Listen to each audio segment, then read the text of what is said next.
morning and welcome to the Earl Ingram Show. As always, you can join us at 844-967-2789. That's 844-967-2789. You can text us at that same number. Good morning to you, Calvin. How you doing, my friend? I'm doing well. I think we're going to get a little bit of a warm up today. Yeah, and for the next, man, it's the middle of May. Yeah, it might start feeling like summer here. Yeah, well, I'll accept spring, late spring. Yeah, let's not count our eggs too soon. All right, listen.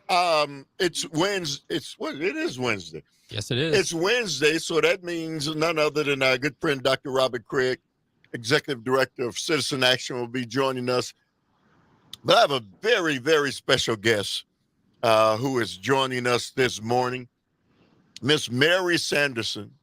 And, I ran across her a couple times in the past when I was doing a couple live radio shows in Mazel, Maine. And it's good to see you, my friend. How are you? I'm well. Thank you very much. And good to see you too. You are still fighting the battle. Why? Why are you still fighting the battle? Well, now you say fighting. I don't know. I kind of feel like when we're old like this, it's work and play kind of get to be the same thing. The things you really care about, you just go for because what the heck? Well, and those things you're talking about are really things that can change the fabric of our nation, change the trajectory of the future of children, and really make the world a better place. Is it safe to say that? Well, that's what we're hoping for. I mean, what are we doing here otherwise? Well, there's some other folks who know what they're doing, and it's not what you and I and others like us agree. It's true. I think that's true. A lot of people have fallen into the traps. The system is kind of a trap, and people fall into thinking that it has to be me first, and it's fear. If I don't get out there and climb up on everybody else, then I'm going to land in the gutter myself. And we're afraid of scarcity, but the scarcity is arbitrary. The natural world is abundant. It truly is. And Mary, it's why I'm going to love our conversation today, and I always enjoy talking to you because, you get it. We're all sheep, and we don't have to all be sheep, right? We really don't have to all be sheep, and there's enough to go around. The world is abundant, right? Yes, sir. Earl, I totally agree. And yet we live at a time where there are people who don't buy into that there's enough for everybody. And so they somehow think that because I need to get as much as I can get because it makes me somehow better than another person. We've got to work to change that. It's not an easy undertaking, and that's what you and others like you are battling for. And so this Monday, there is a money. This weekend. This weekend. This weekend. Oh, this Saturday, May Day for money. Right. What is May Day for money? Okay. Because if it has got money in it, I kind of want to be a part of that. Right. May Day for Money is the national debut of an organization that's been working to fix the money system since 2018, and it's the Alliance for Just Money, AFJM, the Alliance for Just Money. We have a great website that I recommend people look at for understanding this money system, which has been purposely complicated so that we all think, oh, leave it to the experts. But anyway, after these several years of organizing and building our networks, we are going to have a rally and a march at the Chicago Federal Reserve Bank on Saturday at noon. We're Well, calling out the system. It's the system that's the problem, not the greedy people, in our view. so 1913. Why is 1913 such a critical juncture when we talk about money? Right. Well, banks have always created money informally among rich people, the people who had something, really had something. They could say, "Oh, just tell the merchant down there that I'll back you," and then that's lending money, right? And so the rich people have always done it for centuries and centuries. In 1913, the United States became the last big, powerful country to formalize the banking system where even the government must borrow Well, by so creating the Federal Reserve System. you need to repeat that because people really need to understand. Because at the root of that decision is what we're dealing with today. Right. So people have always had to borrow money, or before we used money, remember our parents and grandparents, they didn't need too much money. They No got gold and directly, silver. they worked directly with nature for many of their needs. Right. Didn't even go through the commercial world. Well, the Federal Reserve System is our US central bank system. All the European countries have their central bank, and there's even a central bank of central banks. And so there's this huge hierarchy of who has the privilege to lend money, to create money as debt. And the Federal Reserve in this country was created in 1913. It was sold to Congress as a cure for instability. The United States had had terrible depressions in 1873, 83, 90. And then in 1907, J.P. Morgan bailed out the government. So Congress, between being ignorant about money and being maybe friends with those people, I'm not sure, bought the idea that the central bank system, like all the Europeans had, would solve our instability problem. And so they passed it on a Friday night before Christmas. So many of us don't know much about the central bank system because, I don't have the financial resources to even begin to, think about the central bank. Calvin, on the other hand, you know, he's loaded, so he's shaking his head no, but the most of the American people don't know anything about our banking system. They I don't know. understand, and they think that the federal government somehow has control over that central bank system, which they really don't. The central bank has control over our government. What is the central bank? What is that? It's the bank that organizes banks. You and I do not have access to the central bank. It works exclusively with governments and banks. All the banks have an account at the central bank, and it's not the same money that we use either. It's what they call reserves. And Right. it's all money on account. And so the central bank can every night all the banks have to tally up. If you receive my check and send it to your bank, then how do the banks square up? Well, they square up through the central bank payment system, and that's pretty cool that the banks can do that. And so there's efficient transfer of money between people who need to use it, regular money. So at night, the computers in all the banks figure out, okay, the upshot is this bank gets this much and that bank gets that much, and all today's transactions are now squared. That's the payment system. That's pretty good. I have no problem with it. And in the solution that we propose, the payment system will be just that slick. However, the central bank can lend to this or that bank by creating reserves. The same way your local bank creates money in your checking account just by pressing on keys, the central bank can create reserves in a bank's account, thereby allowing that bank to create more money on the street. So let me ask you. I There don't know if was a that helped. time. No, it does. So because there was a time when there had to be gold that would determine what value of money was. There was a That, time when silver would determine what the value of money was. They took us off of those standards. yep, So the that's more right. they print money, there's not gold or silver equivalent to cover that. So where's the value of that paper money? What gives it value? That is a great question.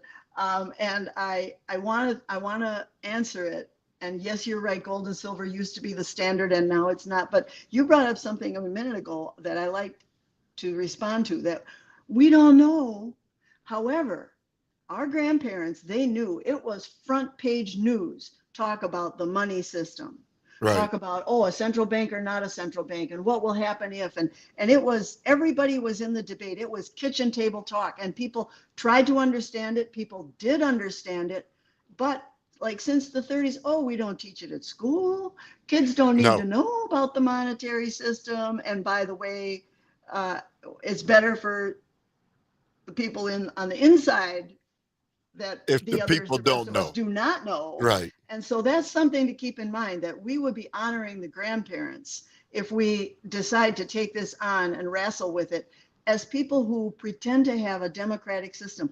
We have this 200-year-old illusion of self-governance. Are humans going to be capable of self-governance? Well, we're going to have to, as regular humans on the street, participate a lot more and be brave enough to understand the money system that everybody needs to use.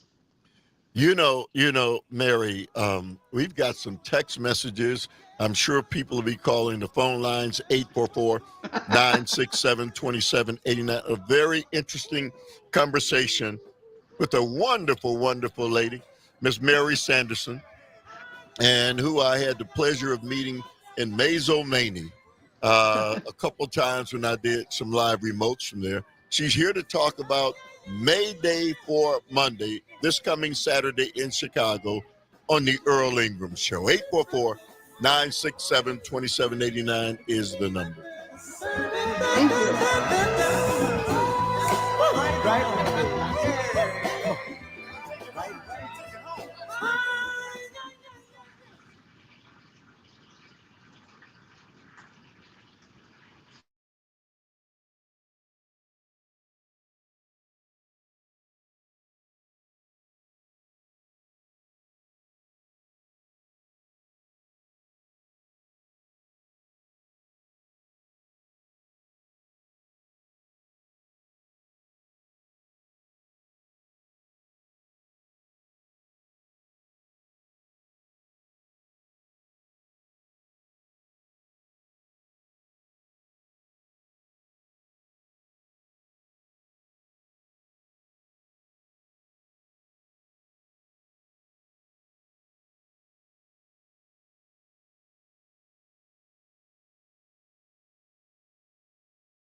Hey, Mr. Melody, you're on my mind constantly, and I think of you the whole day long. Hey, Mr. Melody, you mean the whole world to me. Without you, I would have no song. Hey, Mr. Melody, you got me humming to your crazy beat. The more I hear it, the more I like it. You really made it hit me, Mr. Melody.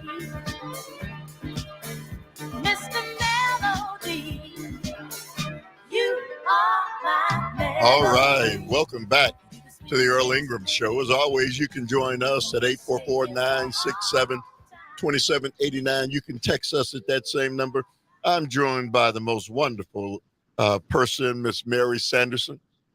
who I had the pleasure of meeting and having great dialogue with a couple times in Mazomania, as I uh, did a live remote from the Grassroots Festival, and she's still battling. We're talking about something that's called May Day for Money. Let me read some texts before we go to the phone lines, if it's all right with you, Mary. This is from Stephen. Because bank money is created by making loans equals debt, they didn't actually have the money, but created it out of thin air. Real money is created by sovereign government for free.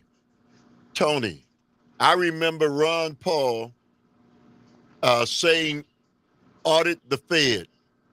Didn't they, uh, didn't they say they couldn't because they were too big? Tony, consumer trust. And trust has been lacking recently. Stephen, money has value on the authority of the sovereign government, preferably democratic elected government. And so these are great questions, not questions, but statements. And let's go to David from Mequon. Good morning to you, David. You say what? Good morning, Earl. Good morning, Mary. Wonderful conversation. It should be mentioned the first time that we changed with the gold reserve was back in 1933 with President Roosevelt. He suspended that, with the U.S. Federal Reserve with gold. And part of the Federal Reserve, when they set that bank in 1913, what Mary pointed out, 40% of the gold value, it had to be set against the currency. And eventually what happened was over time, and then officially was, I think the gold reserve was totally eliminated in 1971. And since that time, if you look, and I've mentioned this to Earl, to you many, many, many times, if you look at the value of the dollar and what's happened, since, we've left the gold reserve, the dollar has lost exponential amount of purchasing power. So you need more dollars to purchase, the same goods and things and what have you, in order to keep up. And what's happening is, with the printing presses continually, going on like overdrive, it's hurting people today, because now you got more currency, and then that creates more inflation, and then they have to raise interest rates to calm down the inflation, which affects, people's mortgages. Now everything has gone up because the Federal Reserve controls the rates, and so the banks then have to pass whatever the Federal Reserve does, and it's a central planning that's gone amok. And I agree with Mary, where again, we have all these variables, and it's hurting a lot of people today. We see it happening today. We can't keep doing this. It's not good. Hey, David, thank you very much for the call. And Mary, isn't this all of what and the purpose behind the rally that's going to be taking place in Chicago on Saturday? The very things that everybody has said. Yes, 100%. The money that used to be based on gold, and as David pointed out, hasn't been based on gold for a very long time. It's the money that we have that's all issued as debt. It's an extractive process, an extractive system. And I lost my thought. I appreciate both of those comments and calls. And I'm so sorry I lost. Well, no, that's the super okay. cool thing I wanted to say. Well, so you'll remember it, but the bottom line is, as long as the American people aren't educated, we're going to continue to have a handful of people control the finances and the lives of people, not only in our nation, but globally. That is a bottom line, Earl, and I always appreciate that you keep bringing that up. If we don't participate, we will be, as you say, sheep. We will be treated as sheep as long as we act like sheep. But I wanted to talk to David's point about the consequences and how many people are hurting because of the lack of control over the money supply and the inflation and the loss of value. That's all true. And I would go so far as to say, not just many people, but everybody.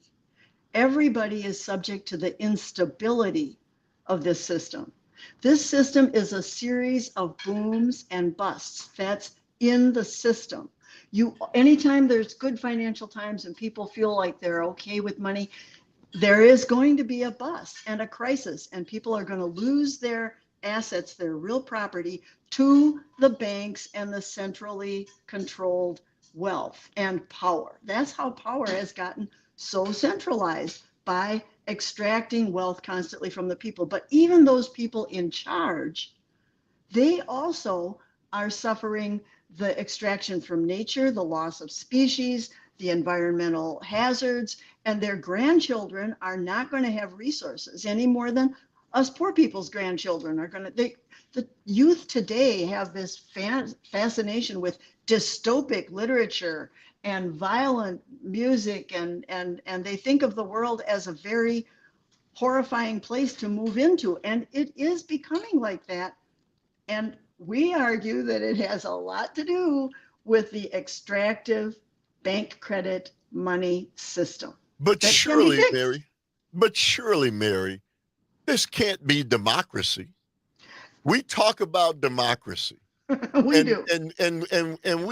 we're in love with the thought of democracy, right? That's right. But it can't be possible if there's a system that will determine who is going to win, who is going to lose. It's the one thing that we tout that makes us better than the rest of the world, but at the root of it, we're probably worse than the rest of the world with what Well, happens to the people of our nation. Well, this money system is a worldwide thing. It came from Europe to the United States. It was kind of sneaked in when right after the Revolutionary War, when the country was completely broke, and the Congress was these people who were farmers and merchants and had no clue. The banking system, Hamilton was allowed to be the treasurer and to start the bank, and it was the European central bank system that he brought in. So, Mary, let's take a halt. 844-967-2789 is the number. I'm joined by the most beautiful lady I've seen in a long time, Miss Mary Sanderson. 844-967-2789. We'll be right back.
So there are these breaks. My hope is that he'll want to continue this some other time and it'll become a forum for us.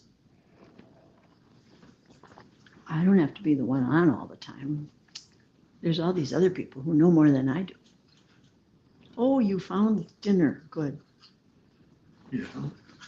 I think until the music starts, I think I get to have a little. I should have it on another device so I can know what's going on. May I? Mm-hmm. So a guy called up and gave a long speech about the gold standard. And Earl mentioned the gold standard too. That's where people go right away. Talking about money, they want to talk about gold. Well, I live with a guy like that. Mm-hmm.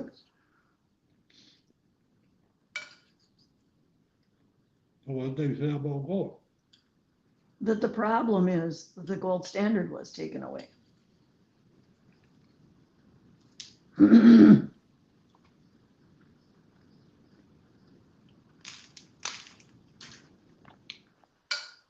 The trouble is when everybody wanted to take the gold. The trouble what? Cuando la gente trajo el billete para cambiarlo por gold.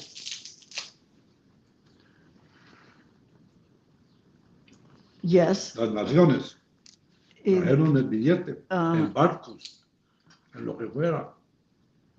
yeah. To Latin America. Right? To here, To here. give me the money, and then they clean. Changing gold for people. You consider that. A lot of people. That's what a lot of people consider. A lot of people consider. That's another whole topic.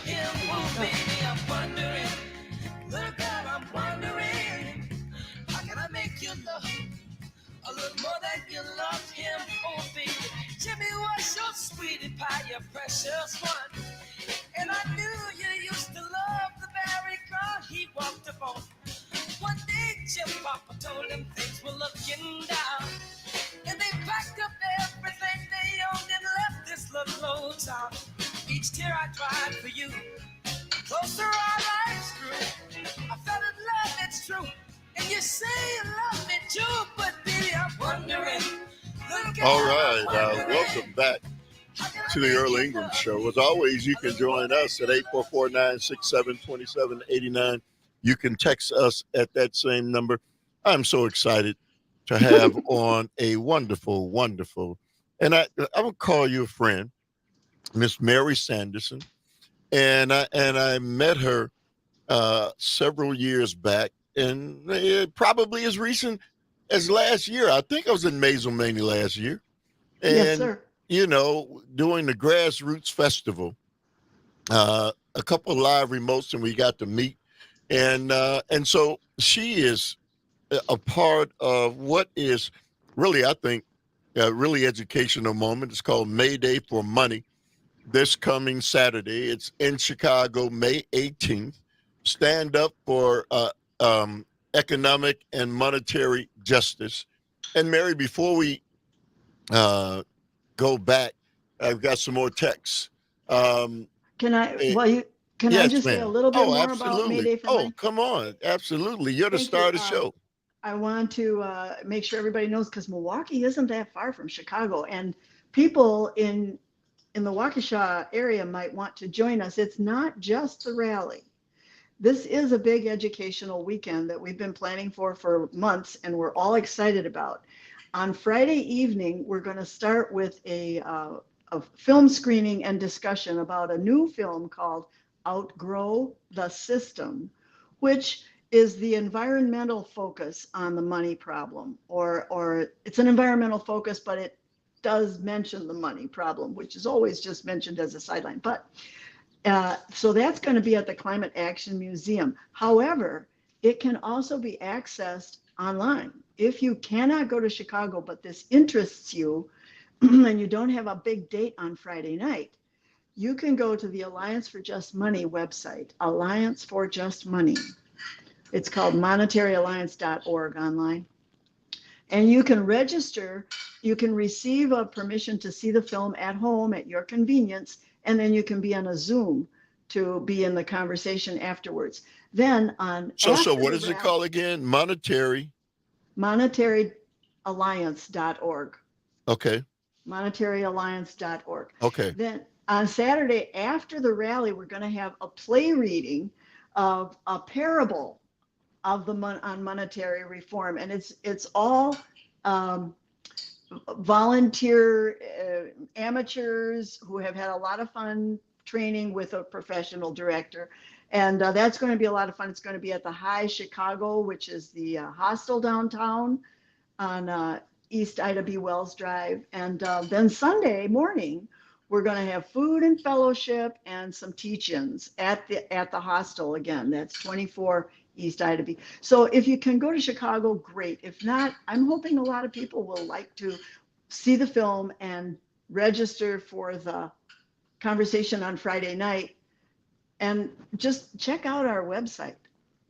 Yeah, we're going to make sure that, we can connect all those things on our website as well.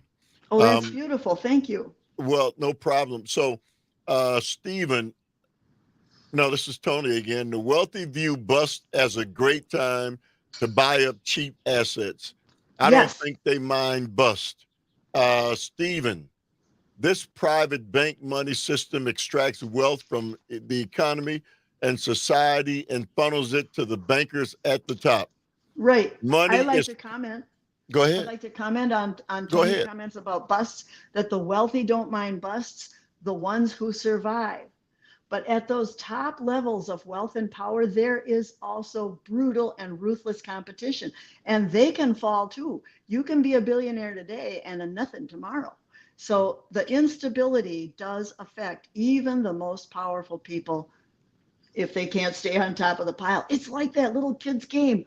Oh my God, my little brothers were always playing King on the Mountain. Yes. Come on. It's okay for 7-year-old boys, but we're trying to live on Earth here, and we'd like to have the grandchildren have something left. Sorry, go ahead with the text. No, story. this is a fascinating discussion, and I am thrilled to have it with you on the Earl Ingram Show and on Civic Media. I will tell you, Stephen, money is power. The elite few who run the money system run everything else, including our government. When does the rally take place, and where should we find you? We'll make sure we get that up on our site. Calvin, can we? Yeah, Calvin will take care of all of that. This is a truly enlightening conversation, badly needed. So let me ask you, Mary, when people who does Democrat or Republican matter in the whole scheme of things when we're talking about this? Because you hear people say, well, inflation is up and Joe Biden is the reason that inflation is up, and while the people are struggling and suffering, it's because of Democratic policies. You say what to that? Inflation is up, and it's been going on since the system started. When we were kids, we had dime stores. Yes. Now we got dollar stores. Right.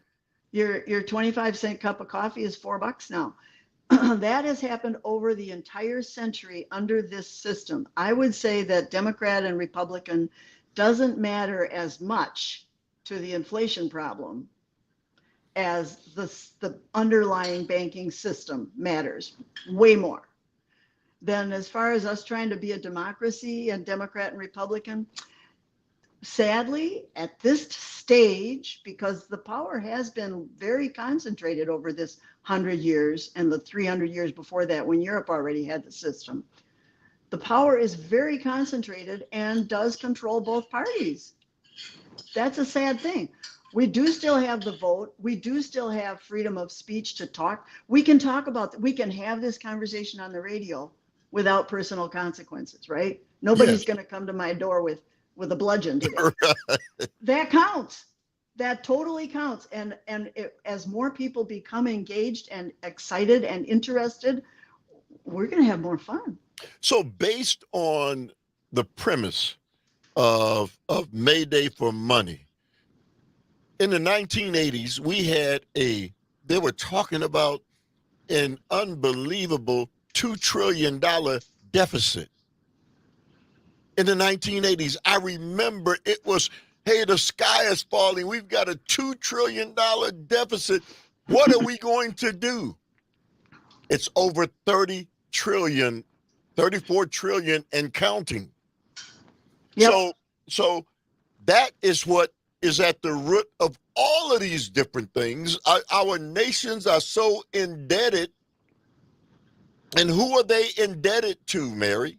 At the root of it, who do we owe the money to? Oh boy, Earl, you hit on the great question. I mean, the really, not just for the radio show, that is a question we all need to go to bed thinking about. Who do we owe? Okay, we're all feeling the burden of the debt. And can I make this payment? And what am I going to do? And where am I going to get? Who do we owe? Who do we owe? Well, in the current system, the way things are set up right now with the law and whatnot, we owe the banking system. But the banking system, that's humans, investors, people who feel like they're on top, whatever. But that's a question for discussion. You know, who do we owe and why do we have to owe? Why? Why do we have to always owe? If the earth is an abundant planet, and okay, here's one problem. This banking system forces us to compete with each other. Because there's so much debt, we can't even, sometimes people don't feel like they can even take care of their neighbor or do something kind and generous because they are afraid of scarcity. We have to compete and be stingy in this system. But we've learned, ancient people knew that life is about generosity and abundance. And if we can get out of this system, then we can listen to our better angels. We can just have more chance of a nice life on earth. You know, if you're just joining us, Mayday for Money, Money, is going to be taking place this Saturday in Chicago. We're clearly going to be able to have some information on how you can access it. As Mary said, you can do this at your own home. So we'll put those, Calvin, to make sure that stuff is up on our sites. It's a great conversation, Mary. Let's go back to the text lines. The investment bankers love the upside risk as much, and this is Mike, the upside risk as much as they manage destruction. Going up or down, they loathe static, slow growth. You know, Mary, there's this struggle right now. President Joe Biden is fighting feverishly with the banks to cap credit card late fees at $8. And who would be against that? I mean, Democrat or Republican, why should somebody be allowed to gouge you on your late fee? Excuse me. So Joe Biden wanted to put it at $8. But you know what happened on the way to the farm, on the way to Donnybrook Farm? The Federal Reserve judge the federal judge in Fort Worth, Texas, blocked a new Biden administration rule that would prohibit credit card companies from charging customers late fees higher than $8. So why did they do that? Because they're charging on average $32 for a late fee, which is destroying Democrats and Republicans. And so the lobbyists, the banks sick their lobbyists on the elected officials. The people we elected to look out for us the banks sick their lobbyists on them and force the elected officials to say no to President Biden as he was attempting to help the American people. This is what we're up against, Mary. It's why people need to be educated, because we blindly, we're sheep. And so we don't know. And so what you guys are doing this Saturday is a beginning. And I'm going to bring you on again and again and again, because we can't fix it in 1 hour. But there's so much to this. We can't fix it in 1 hour, Earl? Well, no, no. In 10 lifetimes, we can't fix it unless we educate the people. Right, in 10 lifetimes, or, and I personally kind of bank on this.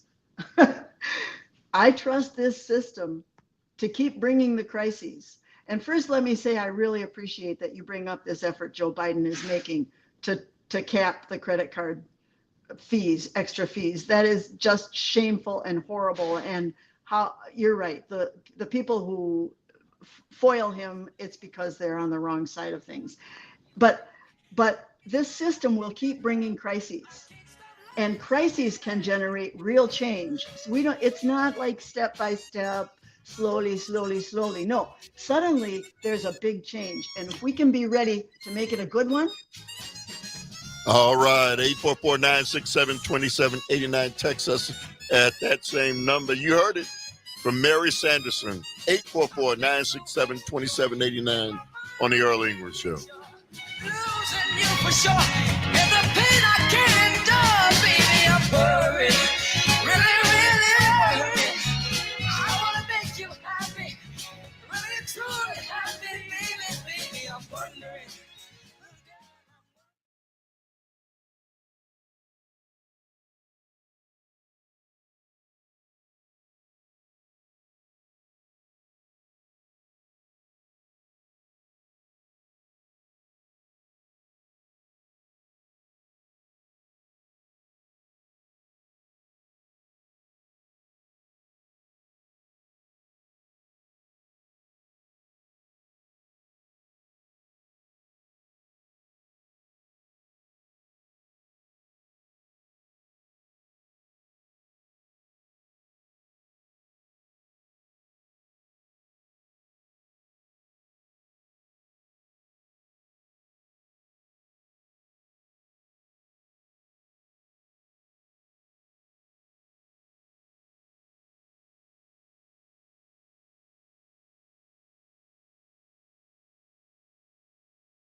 Dig, if you will, the picture of you and I engaged in a kiss.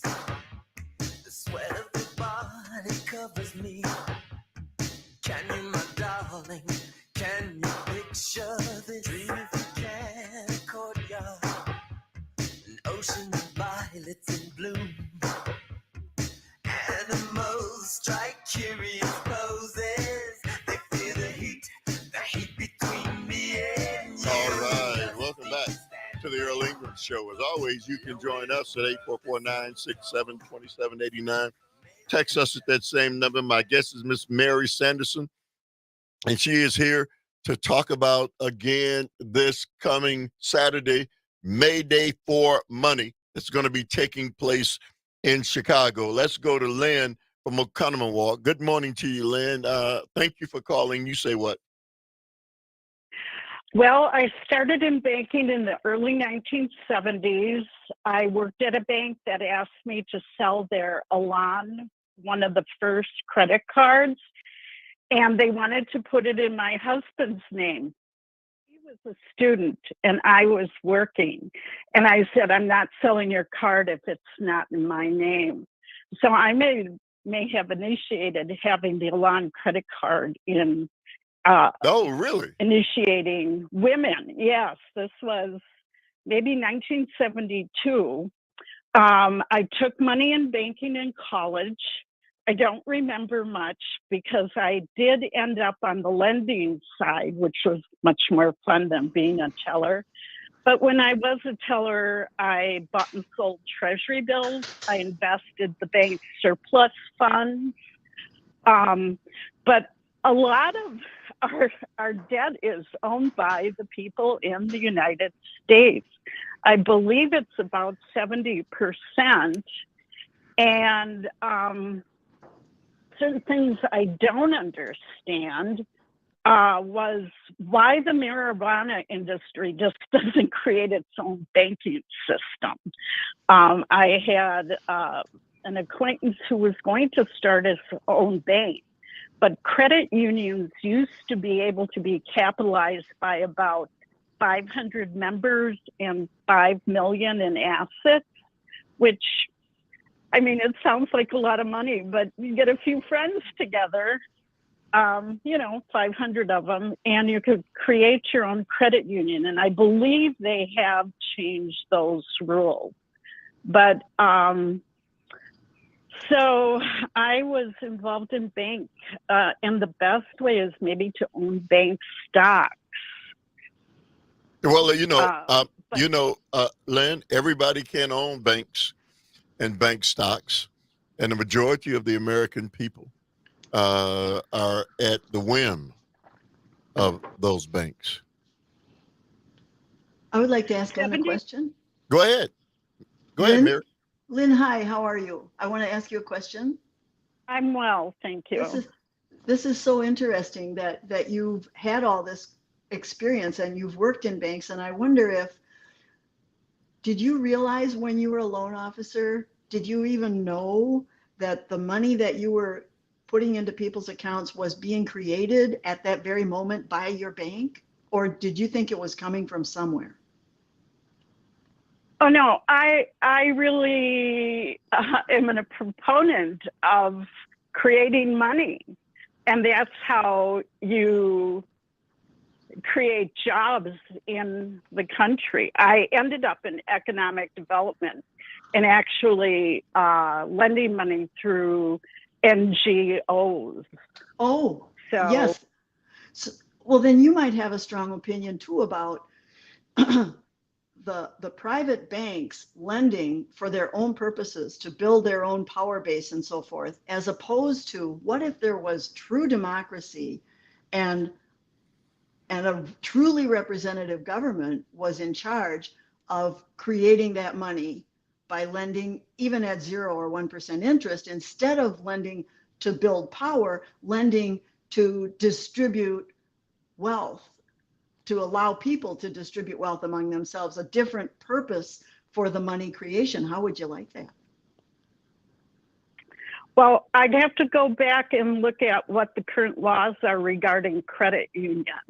And the people, the depositors own the entity.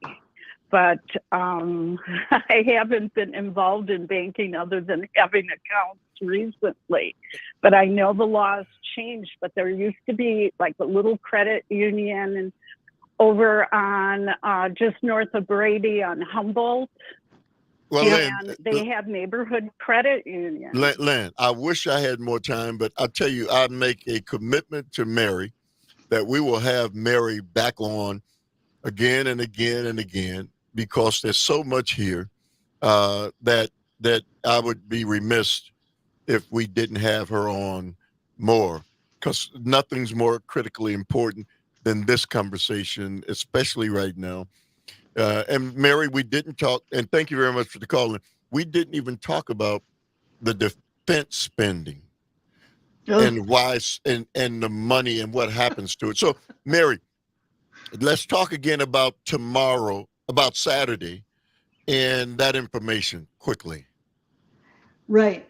Saturday, downtown Chicago, 210 South Dearborn Street, in front of a federal building there. It's a building a block away from the Chicago Federal Reserve, 210 South Dearborn Street. There's a big Alexander Calder flamingo sculpture is where we'll meet at 11:30 at the Alexander Calder flamingo sculpture on Dearborn Street in downtown Chicago in the Loop. The rally will start at 12. On our website at the events page, May Day, it's easy to find a map of our March route and a schedule of all the events for the whole weekend. And we have messages of solidarity from Korea, from a Spanish-speaking Mani Reform group in several countries, and from several organizations from Move to Amend. Our co-hosts and co-sponsors will have their message of solidarity for monetary reform this So, weekend. Mary, I'm sorry we have to leave it there, but This I weekend. will be in touch with you. I promise you. Have a great event. I'm going to watch it via email. I mean, Earl, many thanks. Thank you. Thank you. Thanks, Thank you very Calvin. much. Up next, Dr. Robert Craig, Executive Director of Citizen Action. Up next.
It's time to get organized with Dr. Craig and Citizen Action.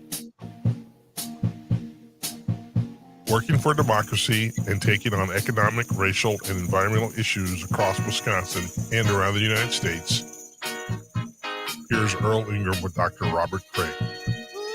I bet you wondering how I knew about your plans to make me blue with some other guy you knew. All right.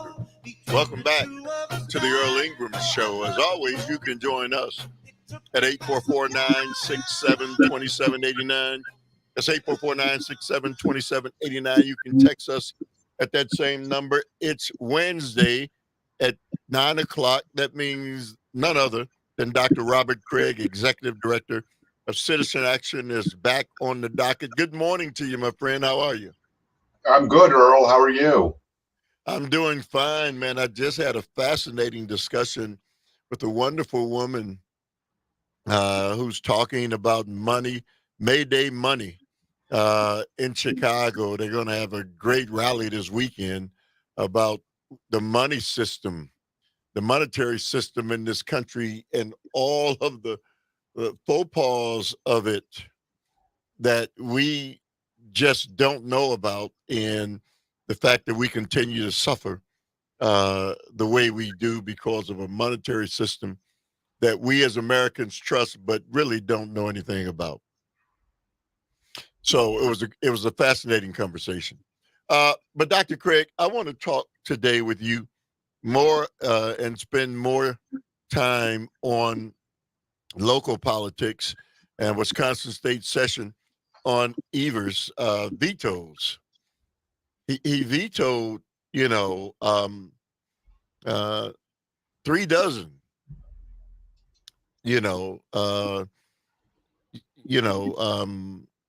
the Wisconsin Senate was scheduled to consider overturning nearly 3 dozen of Governor Evers' vetoes, but managed to override only 9 before the rejection of a Democratic resolution developed into a shouting match and sent the floor session to an abrupt adjournment.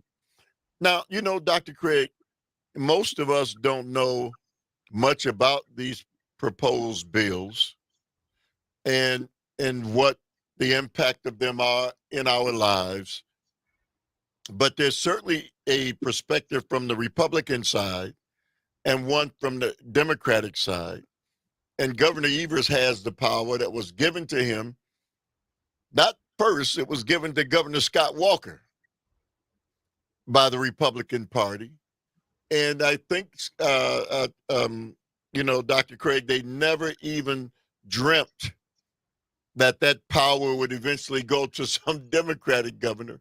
And now they don't know how to handle that. They're beside themselves. So let's get into the nuts and bolts of some of these bills that, Governor Evers, proposed, veto,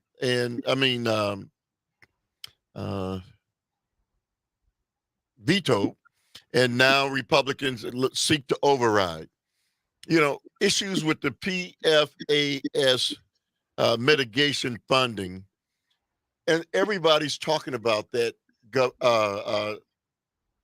Dr. Craig, who would be opposed to, fixing this issue that poisons and impacts so many people in the state, both Democrats and Republicans? Why would you play games and tricks with that, Dr. Craig?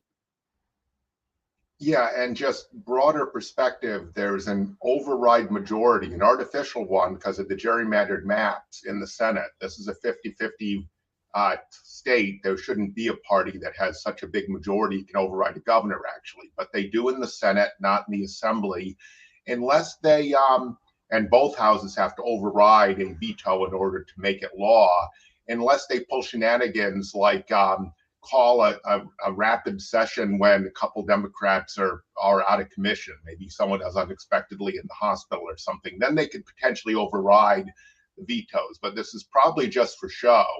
In fact, Democrats in the assembly have had to make sure they have enough people near the Capitol at any one time, just in case the Republicans try to pull shenanigans, because they're capable of this, because they'll do anything to get their way. But you're right. The governor has a veto authority. And so what is that supposed to do? Constitutionally, it's supposed to mean that the legislature actually works with the governor in order to find common ground. But this legislature, it's our road or the highway. And they have no shame about the fact that their huge majority is not based on what voters wanted. It's based on the way they drew the map. So that's all beginning to change in the next session. You brought up the PFAS, the forever chemicals. These are a huge danger. We have all this new science that says that we're all carrying them around, and they threaten, raise the risk of cancer and leukemia and other diseases. And there are a lot of folks spewing them into our water and into our water supplies. And so what the Clean Air and the Clean Water Act were supposed to do was to make sure when you had new threats, the administrative agencies had the ability to adapt and protect us from them, to clean up the PFAS, force those who put them into our waterways and into our groundwater to clean them up and to prevent the continuation of it. Well, Republicans are very closely connected to polluters. Polluters lobby hard. That's where they get a lot of campaign contributions. So they had a PFAS trust fund. So it sounds like they're for doing something, Earl, but it was full of provisions that prevented landowners from being accountable for the PFAS they produce, or even being prevented from releasing them anymore. So Governor Reeves vetoed it on the grounds that it actually didn't protect people. It just seemed to protect people, that it was a bait and switch. Actually, and it also limited the DNR's authority in other ways, the Department of Natural Resources, the state agency. Actually, the DNR needs all the authority and funding it could possibly use in order to protect us from PFAS, because the public wants us protected and doesn't think someone has a right to profit by poisoning their fellow citizens. Republicans won't say that in the floor debates, but that's their position. You know, Dr. Craig, the insanity in this is there's $125 million that is already there, set aside to address this serious issue, and we can't get that taken care of because Republicans aren't going to get it the way they want it. So because it is critically polluters. They want to protect polluters. That's not what they're saying. Now they're going to run around and campaign and claim the governor vetoed our PFAS bill. So we're the ones who want to do something on PFAS. And that's one of the threats to democracy, is this say anything propaganda where you will do one thing and claim it's the other. Remember, I think there was a Clean Skies bill or initiative that George W. Bush had that actually was a pro-pollution bill. But they figured if you called it Clean Skies, then it would seem like it was anti-pollution. You know, Dr. Craig, rural hospitals are shutting down. And so people who live in those areas are left in the lurch. And they're wondering who's going to come to our rescue. Governor Evers has offered some financial support for those hospitals, Dr. Craig. Who could be opposed to that?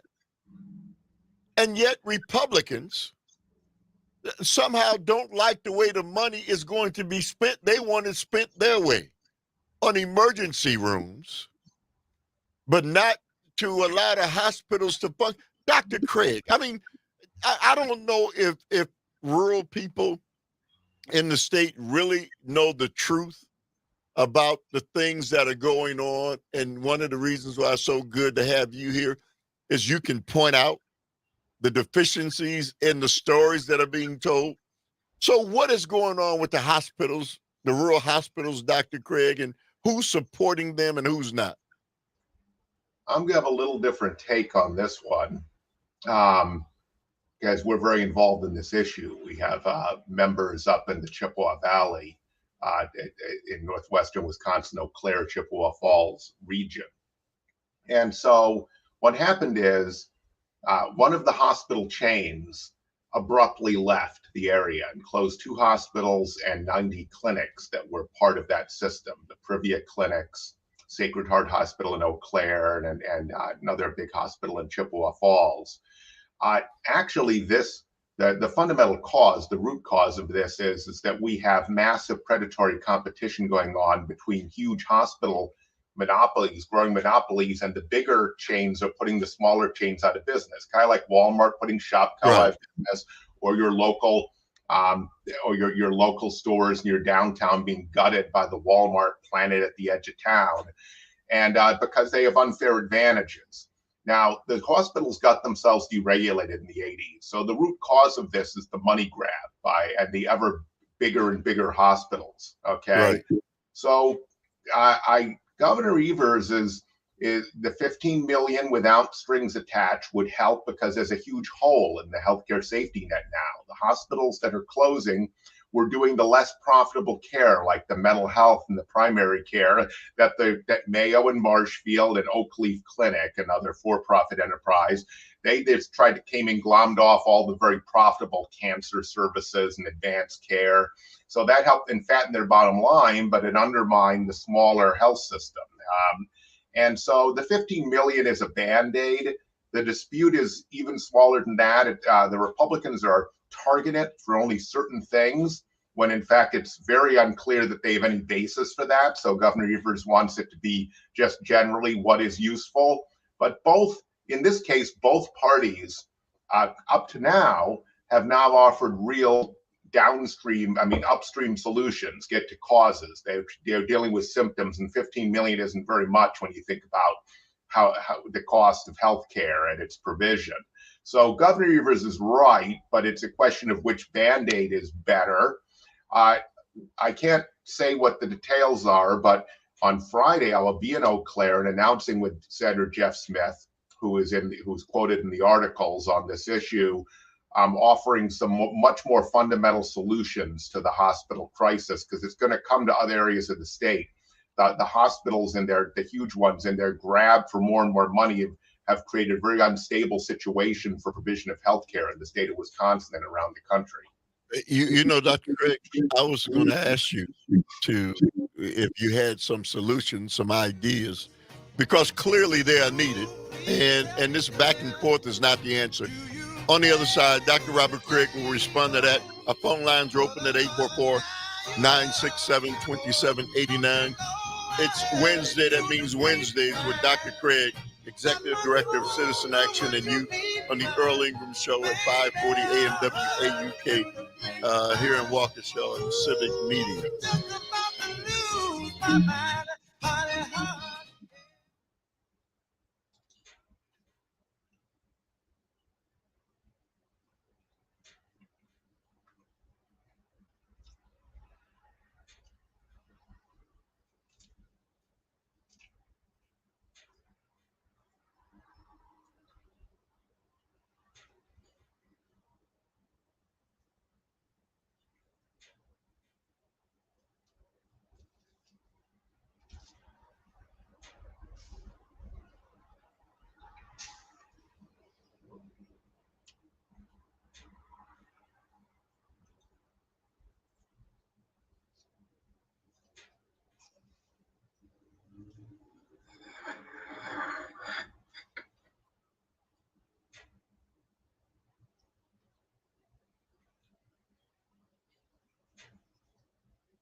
Standing in the shadows of love, I'm getting ready for the heartaches to come. Can't you see me standing in the shadows of love? I'm getting ready for the heartaches to come. I wanna run, but there's nowhere to go. 'Cause heartaches will follow me, I know. All right, welcome back to Dr. Robert Craig, Executive Director of Citizen Action, and you. So Dr. Craig, you would think that knowing the suffering of of the people of the state of Wisconsin, knowing how critically important hospitals are. Who could play politics with that?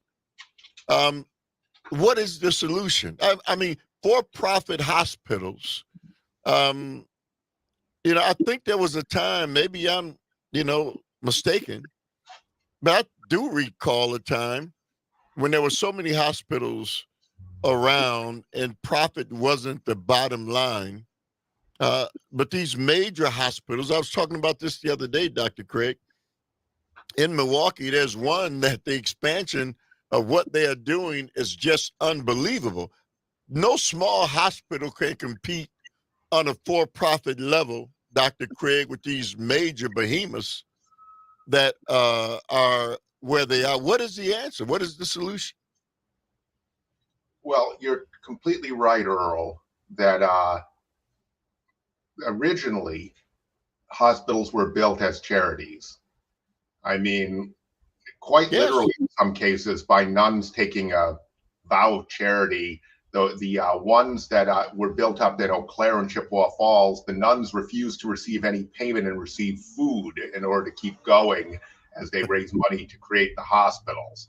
So that was what hospitals were. They really were charitable enterprises. They have become nonprofit in name only. They're not taxed. They're not on the property tax rolls because they're supposed to be fulfilling a charitable function, when in fact they simply seek revenue, and they've become larger and larger monopoly chains that have taken each other over and undermined each other. And they also have sought where the profit is. In Milwaukee, you have all these fancy new hospitals out in the suburbs and exurbs where more people who have private insurance are, and they're abandoning the city where the folks with much more health conditions, because poverty causes health conditions, live. They're disinvesting and pulling up stakes. And so that's not a charitable enterprise. A charity would do the opposite. And all the new gleaming hospitals would be in the city of Milwaukee, not out in the healthier and richer exurbs. And of course, there's a racial component to that because of segregation, Earl, as you know. And that same thing's happening to rural areas, where rural areas are not getting investment because they're less profitable. So rural folks who are concerned about the cities getting everything, you at the rural area communities and the urban communities are both suffering under this. And the fundamental driver, Earl, is that you need to be big now in order to gain the most profit. So the reason the hospitals keep combining, Balin and Gunderson Lutheran combined, Aurora combined with the Chicago Health System, Advocate, and then they both combined with a big North Carolina one that's even bigger than the two of them were. Freighter just combined with a Theta Care, a Fox Valley-based health system. This goes on and on, is because if you're bigger, you can demand bigger rates from the big insurance companies. What do the insurance companies do to try to counter that? They keep getting bigger to try to have bargaining leverage. Now, by the way, that just raises all of our rates. That's why you have all those extra copays and deductibles. The insurance companies are deciding how to pass the cost on to you that's being brought to them by these huge hospital monopolies. And they get cheaper prices on medical supplies substantially. And in addition, they have the money to get the specialists and the specialty units that are the most profitable, so they undermine the other hospitals who can't provide the service. If you ever want a great guest, Brian Alexander, the journalist, did a great book a couple of years ago called The Hospital, about the history and travails of one community hospital in northwestern Ohio. And he in that book, it's a brilliant narrative. He outlines this whole situation. The only solution is, hospital rates aren't regulated. Utility rates are. We talk about We Energies and the other utilities demanding big rate increases, and they have too much influence over that, but they have to get permission. There's no permission at all. When they build a whole new big specialty unit, no permission is required. And here's the key thing. They profit from people being already sick and having complicated conditions. They don't make much profit by keeping people healthy. In fact, we would save a ton of money if we reversed the incentives and actually kept people healthy, so we have less cancers, less lung disease, all of that. And that is why healthcare is so expensive, is they've set themselves up to wait for us to be sick and then to make massive profits off of it. It's a completely dysfunctional, unaffordable system. You know, Dr. Craig, I always say this, and nobody knows it better than you. The hospitals can't do this unilaterally. They are given the elected officials make it possible for them to do this to us. Yeah. They make the laws. They control what they can and cannot do, and they choose not to regulate them because of lobbyists who control the. How do we get beyond that, Dr. Craig? By joining groups like Citizen Action and defeating them, by more people knowing and more people staying together and putting pressure on the system. Right. In the 80s, the Hospital Association is maybe the most powerful lobby in the Capitol, which means their voice is heard much louder than average people, unless they combine their pockets are deeper into voluntary groups, right? Because we won't be heard. And in the 80s, they came and sold the legislature and Governor Thompson the bill of goods. That if you regulate us, market competition will take care of everything. It'll be efficient. It'll be more affordable. Trust us. No one seems to remember that now. And they've created this disaster. And the amazing thing about the crisis in the Chippewa Valley is, up until what's going to come Friday with the press conference we'll have with Jeff Smith, no one's been pointing the finger at the culprit. And so the fight's been a partisan fight between Governor Evers and the Republicans about how to spend $15 million, which is not a fundamental issue and is a Band-Aid. And so I got to say, the Republicans are worse on this, but Governor Evers needs to step up and name culprits as well, which he has yet to do. So we're going to begin that process on Friday. It's been a couple months to set this up and to but we're hoping a lot of people in the Chippewa Valley and elsewhere will join us in the fight to hold hospitals accountable. You know, Dr. Craig, with an aging population, baby boomers, you know, so many of us, you know, aging and going to need that this is critically important time, right? That this should not be happening and that this should be prioritized as something that's critically important to get taken care of. Is it safe to say that? Yeah, and it's totally, we're told one of the big lies is it's not possible. There's nothing we can do, right? The country of Costa Rica, country that is much poorer than us, they have a system that emphasizes prevention and primary care. They have a higher life expectancy than we do, and they haven't built the big expensive hospital system we have because they don't need it. So that's the cautionary note. We need to invest this massively in public health, and it's not being proposed right now because the voters have been told that this we have to have. Not true. All right. Up next with Dr. Robert Craig, Executive Director of Citizen Action, K through 12 education, Dr. Craig, on the Earl Ingram Show.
All right, welcome back to the Earl Ingram Show. As always, you can join us at 844-967-2789.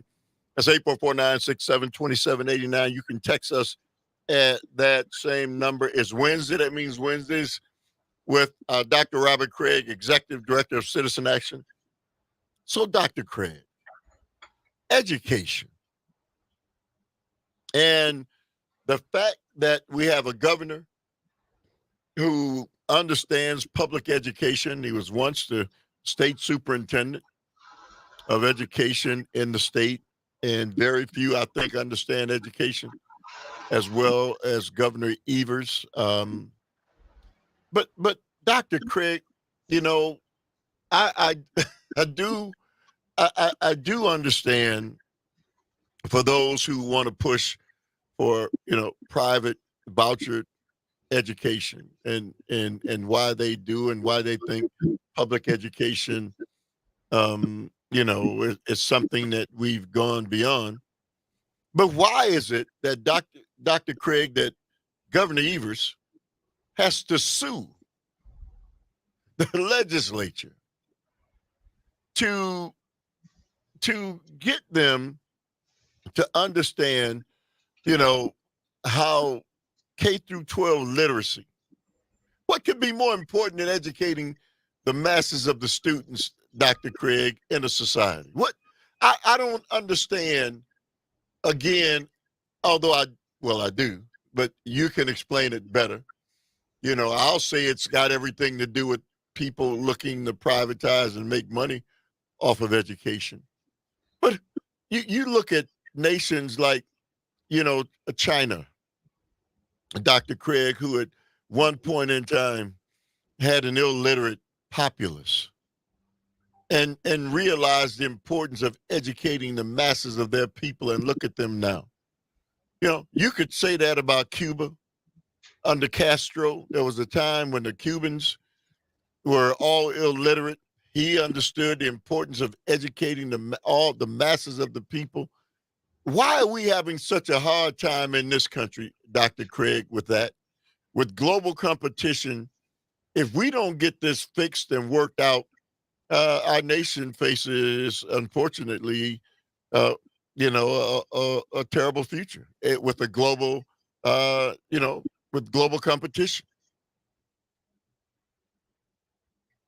In many ways, Earl, it's a failure to understand what made the United States prosperous in the first place. And because we were the first country in the world with universal free primary and secondary education.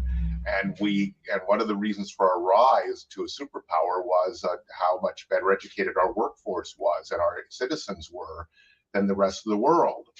And we have flittered that away over the last 50 years because of this propaganda that somehow we need to give massive tax breaks to corporations and wealthy people that already are doing the best in our society and getting most of the economic gains. And what that ends up doing is defunding public education. But the people who are doing that claim they're for public education. They muddy the waters. And I think the problem with advocates can be, like Governor Evers, that they don't ask for enough. Education needs a massive increase in funding. And Governor Evers settled for a very ruinous compromise with Republicans that gave a lot more to voucher schools than public schools. And so he didn't fight. He has a lot of power to fight. And the public would have been with him, but he doesn't want to have that fight because he thinks his brand is bipartisan compromise. Well, I'm sorry, the brand has to go if it's comes to defending our children. But he's very right in this case at the more granular level.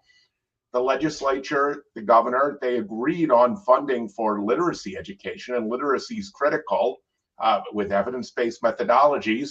And the Republicans, because they grab all power they can, Joint Finance Committee is holding up the money. And so that's why Governor Evers is suing them. He's right to do so.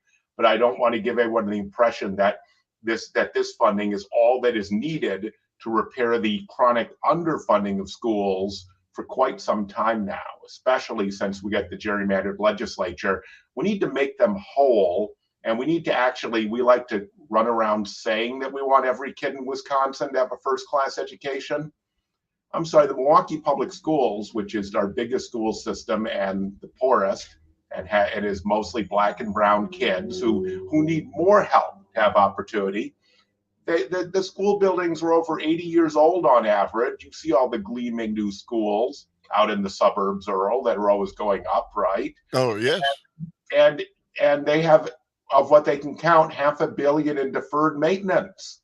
So the kids have inferior learning environment, and they're surrounded by acres of concrete when we know that natural settings are much better for kids' education. In fact, there's a new study that came out this week that found that there's an epidemic of nearsightedness among young people because they're on their phone devices so much.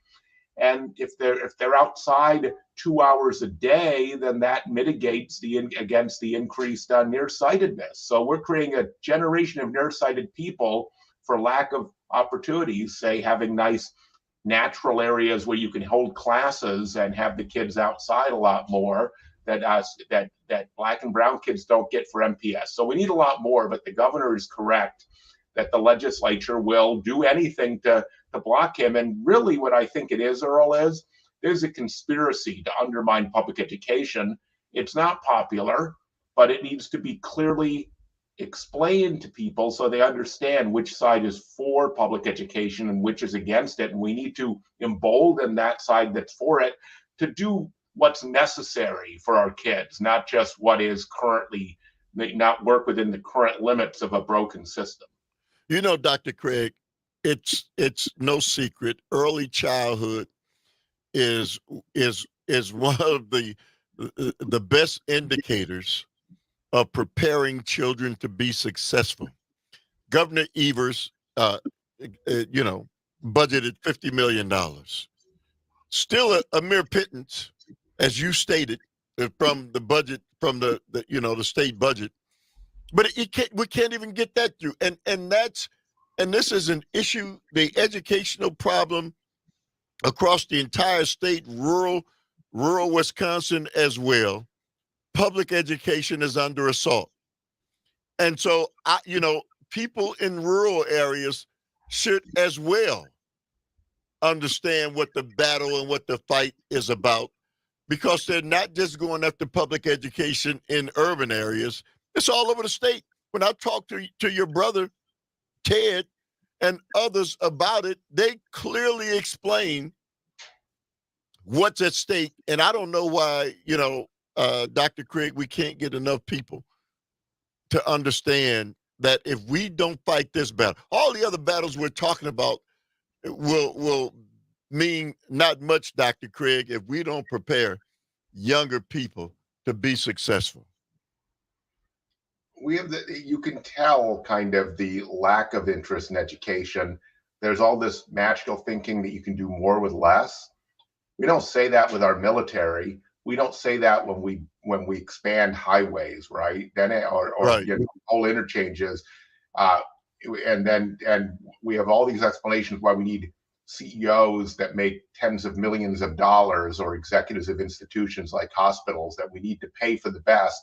Except when it comes to education, no, it's not true.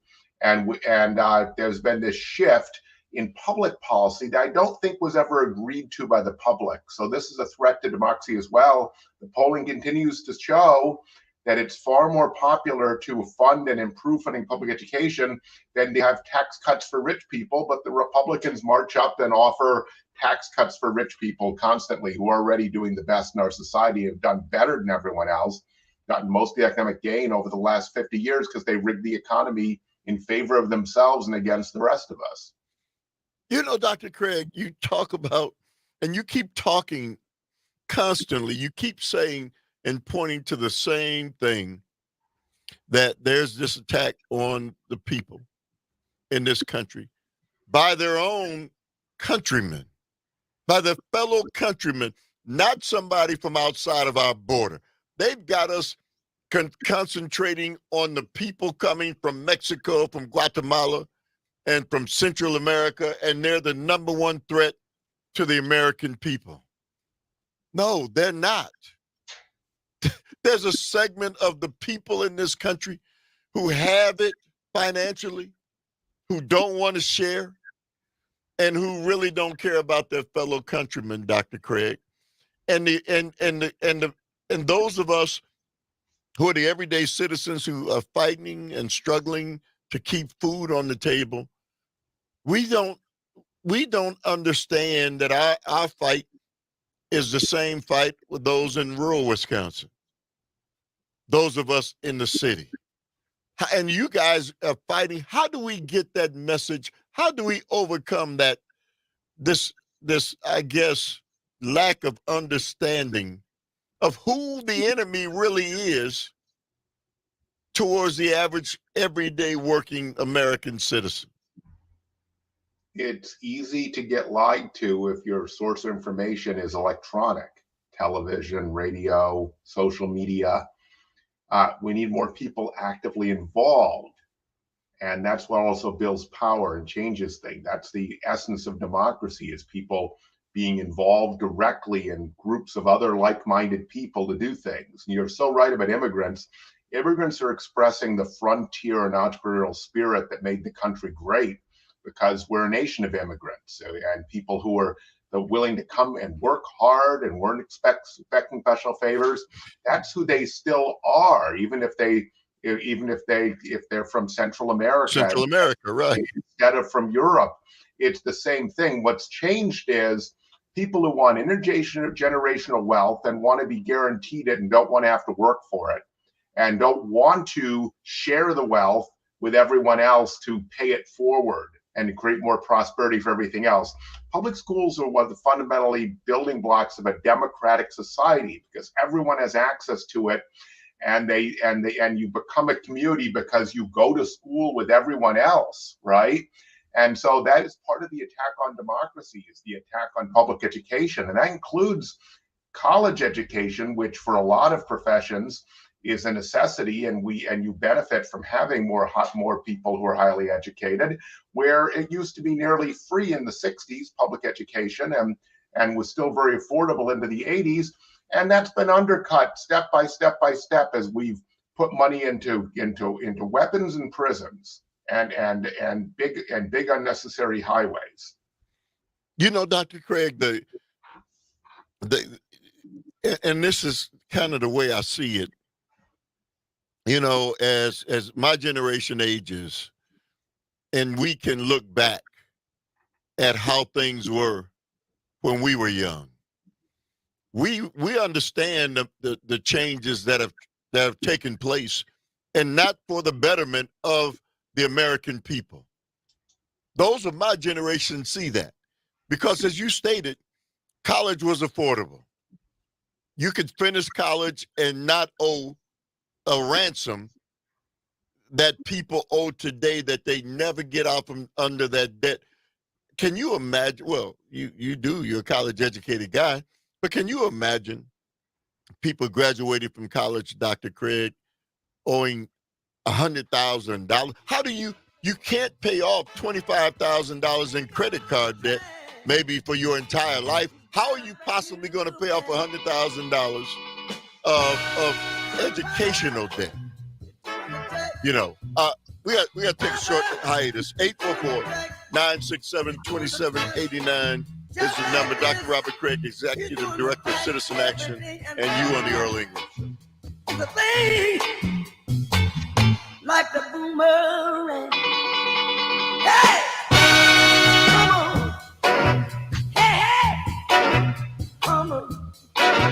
Hey! Said you come tight. Come on. See what you know.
Show. As always, you can join us at 844-967-2789.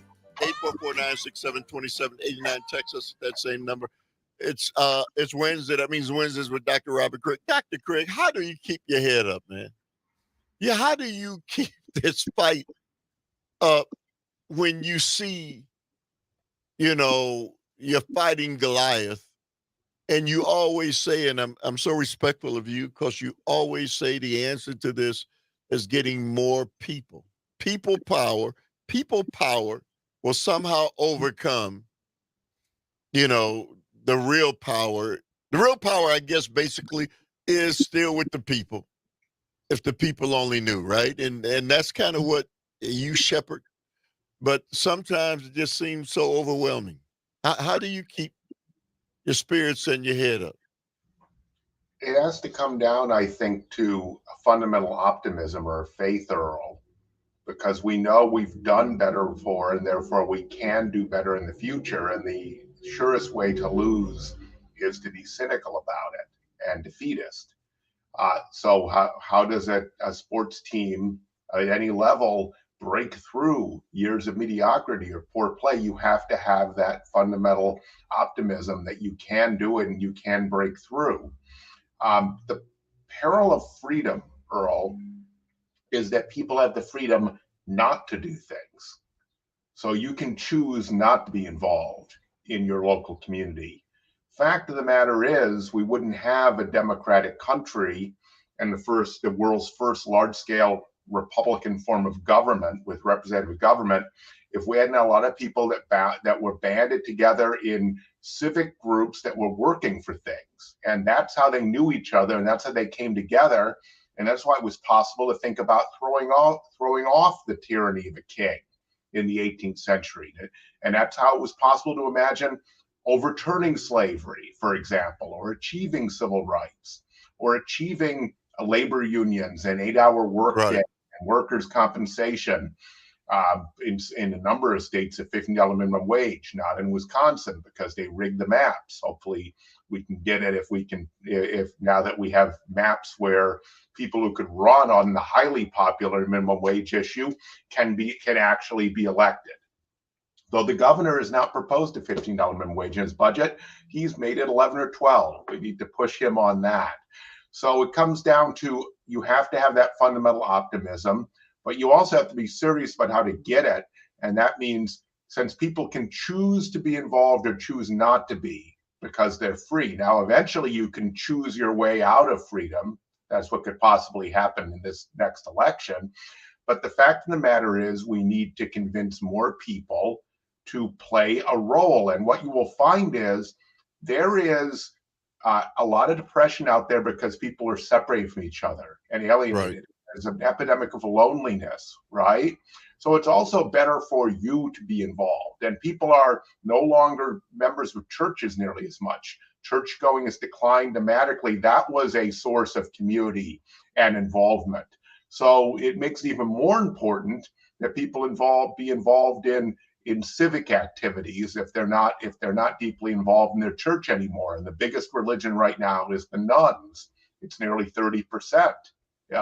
And every major religion, even the fundamentalist religions that are behind Donald Trump and are making their last gas effort to be able to take power and impose their morality on us, they started to do that with the ban on abortion and the overturn of Roe versus Wade. Even they are in decline. They're just decline less than the more mainline and liberal religions. And so this is the only solution to the problems of democracy is more democracy, and that requires more people getting off the sidelines and being involved and joining groups like Citizen Action in Wisconsin.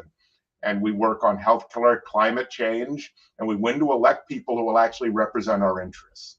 Let's go to Susan from Kenosha. Good morning to you, Susan. Thank you for the call. You say what? Well, you're absolutely correct. It is an assault on the people of the state of Wisconsin. In fact, in the entire United States, and people have to get together, and they have to fight this, and they have to unite. And by uniting, we are so much stronger than our separate identities. I don't know if you're aware. Do you know that the Civic radio station does not hit Kenosha anymore? I had to desperately try to get to you the past couple of days because all they're doing is playing music. Were you aware of that? I don't know, but I will certainly, Calvin will check that out. Yeah, we'll definitely check that out. Thank you very much for the call. Let's go to Bill from Oconomowoc. Good morning to you, Bill. You say what? Well, I'm glad you're talking about unity. And we need people now to be more proactive than they ever was because our Constitution, our laws, our justice system is totally under attack. And it's not by all Republicans, but it's by the majority of Republicans who are in total chaos. They can't even agree on a speaker for 5 days. That's how bad things are. And their best candidate is the biggest criminal that's ever tried to run for the office of president. Yesterday, I called Tom Tiffany and I said, why do you refuse to sign the border agreement? It's what you wanted. Oh, I didn't refuse to sign it. It didn't come up in committee. These guys will lie to you and lie to you. And Earl, thank God you and your crew is bringing this all to light because it's getting serious now. The election's coming up. And boy, if he gets in, I don't know how to have any optimistic outlook on that. Hey, Bill, thank you do. very much as always. You know, Dr. Craig, you don't expect, people to just lie, right? I mean, we tell our children about why you shouldn't lie. But when your elected officials have no problem lying higher up the ladder, the only chance you have is to remove them, right? Yeah, we have to. It's amazing how, many ways, norms have gone out the window, right? Because my God, we have the likely nominee of one political party who's one of the most serial liars ever that we've had in American history. And apparently the quote unquote values party is fine with that. And a lot of evangelical Christians who claims they're about values. So we got to cut it out. Lying doesn't want people to have. Dr. Craig, always good to see you. Thank everybody who made the show go. I'll see you next Wednesday. Dr. Craig, thank you, Calvin, as always. Up next, Matt Nair on air, Greg Bach and Jane Matt Nair. See you guys later.